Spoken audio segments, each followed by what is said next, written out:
Selamat pagi, selamat siang, dan selamat malam kepada teman-teman semua yang sedang menyaksikan video ini baik di rumah ataupun dimanapun kalian berada. Semoga kalian dalam keadaan sehat walafiat dan dimudahkan dalam segala urusannya. Perkenalkan, nama saya Adam Damiri dari kelas 3 MPIA yang alhamdulillah pada kali ini diberikan kesempatan untuk menjawab soal UTS yang berkaitan dengan mata kuliah pengembangan kurikulum dosen pengampu Dr. Muhammad Nur Halim MPD. Soal nomor 1 yaitu apa urgensi atau pentingnya kenapa kita harus mempelajari tentang pengembangan kurikulum. Yang pertama untuk mahasiswa MPI, yang kedua yaitu untuk administrasi sekolah. Jadi kita sebagai mahasiswa MPI, yang dimana MPI itu terdiri dari kata manajemen pendidikan Islam. Jadi manajemen itu tentang mengatur atau mengelola pendidikan, yaitu tentang suatu pendidikan, dan Islamnya itu tentang Islam. Jadi manajemen pendidikan Islam itu mahasiswa yang dilatih untuk memanage tentang pendidikan Islam, baik manajemen dari manajemen kurikulumnya, manajemen humas, manajemen sarana dan prasarana, manajemen pendidikan, dan lain sebagainya. Nah, untuk pada manajemen pengembangan kurikulum ini kita itu dilatih untuk mengetahui seluk-beluk dari pengembangan kurikulum, baik dari komponennya, dasar-dasarnya dari pengembangan kurikulum itu kita dilatih agar kedepannya itu kita bisa menyusun atau mengetahui atau dapat mengubah suatu kurikulum yang nantinya menjadi suatu kurikulum yang lebih baik lagi.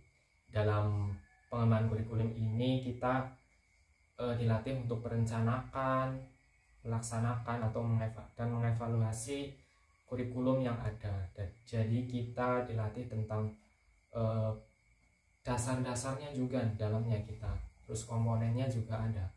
Terus banyak hal lah tentang pengembangan kurikulum.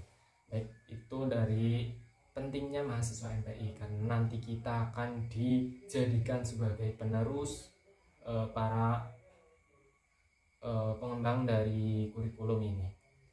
Terus yang kedua, pentingnya bagi administrasi sekolah. Jadi administrasi sekolah yaitu pihak atau lembaga yang dimana nanti akan mengatur tentang sistem atau berjalannya suatu pembelajaran dalam sekolahan tersebut. Jadi pentingnya itu sangat penting ya, karena nantinya dari administrasi sekolah inilah yang akan menyusun dan melaksanakan sampai mengevaluasi dari kurikulum ini.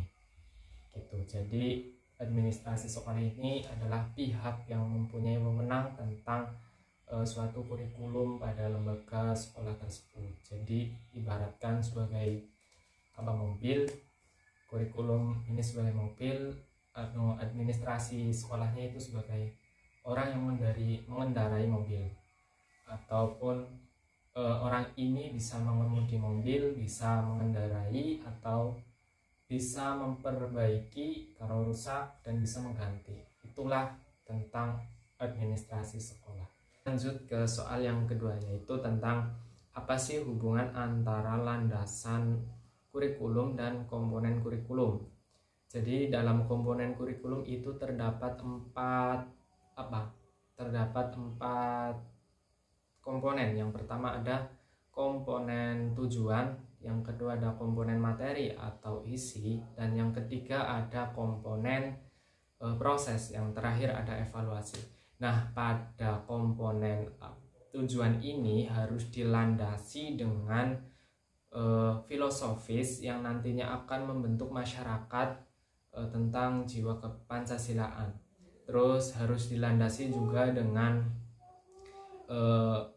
ilmu teknologi yang ada pada lembaga pendidikan tersebut, di mana agar kurikulum itu sesuai dengan teknologi yang ada. Terus yang terakhir itu harus dilandasi dengan sosial budaya. Dalam pengembangan kurikulum kita harus mandang kepada sosial budaya yang ada pada lembaga masyarakat tersebut, di mana agar dalam pelaksanaan kurikulum itu sesuai dengan landasan sosial budaya. Terus yang kedua ada materi atau isi. Dalam materi ini pengembangan kurikulum harus dilandasi dengan sosial budaya dan ilmu teknologi. Jadi dalam isi ini harus dilandasi dengan kedua landasan tersebut agar dalam pengembangan kurikulum itu bisa tercapai dengan baik. Terus yang ketiga ada proses. Dalam proses ini pengembangan kurikulum harus dilandasi dengan landasan filosofis.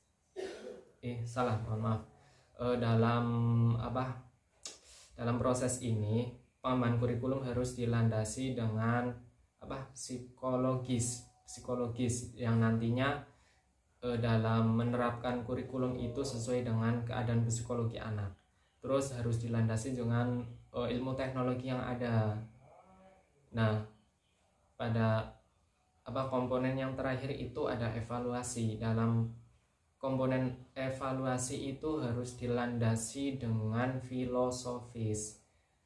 Terus yang kedua harus dilandasi dengan ilmu teknologi yang ada. Jadi intinya hubungan antara komponen dan landasan kurikulum itu, dalam landasan kurikulum itu harus dilandasi beberapa landasan-landasan tersebut yang nantinya akan membentuk kurikulum yang sesuai dengan sosial budaya, psikologis, ilmu teknologi yang ada pada lembaga tersebut dan sesuai dengan zaman yang ada. Oke, baik, kita lanjut ke pertanyaan yang ketiga tentang model evaluasi apa yang akan saya terapkan untuk kurikulum di Indonesia. Jadi menurut saya model evaluasi yang tepat diterapkan yaitu evaluasi CIP. Kenapa? Karena evaluasi CIP ini merupakan evaluasi yang paling lengkap karena di dalamnya ada evaluasi input, ada evaluasi yang pertama itu ada evaluasi konteks, terus yang kedua ada evaluasi input, yang ketiga ada evaluasi proses, dan yang terakhir ada evaluasi produk.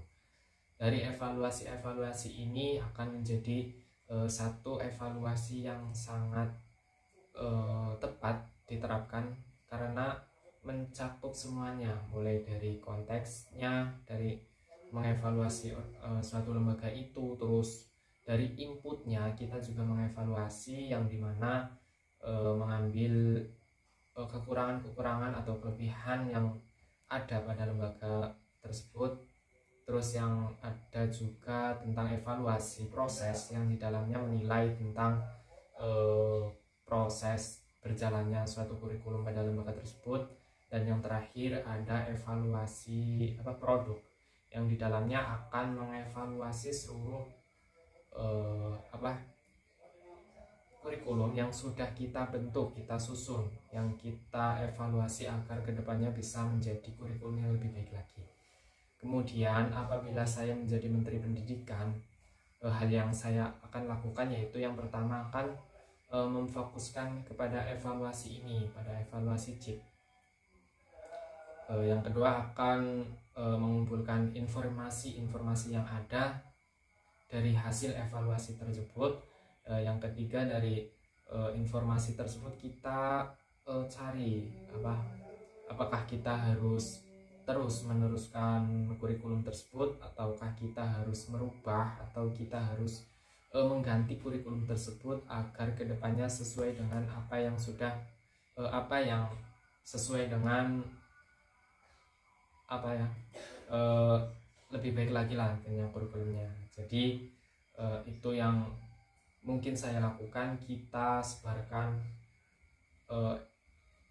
model evaluasi ini ke setiap lembaga pendidikan yang ada di Indonesia agar dalam evaluasi CIP ini bisa berjalan dengan lancar. Kita terapkan evaluasi ini ke seluruh lembaga yang ada agar mendukung proses dari pengembangan kurikulum.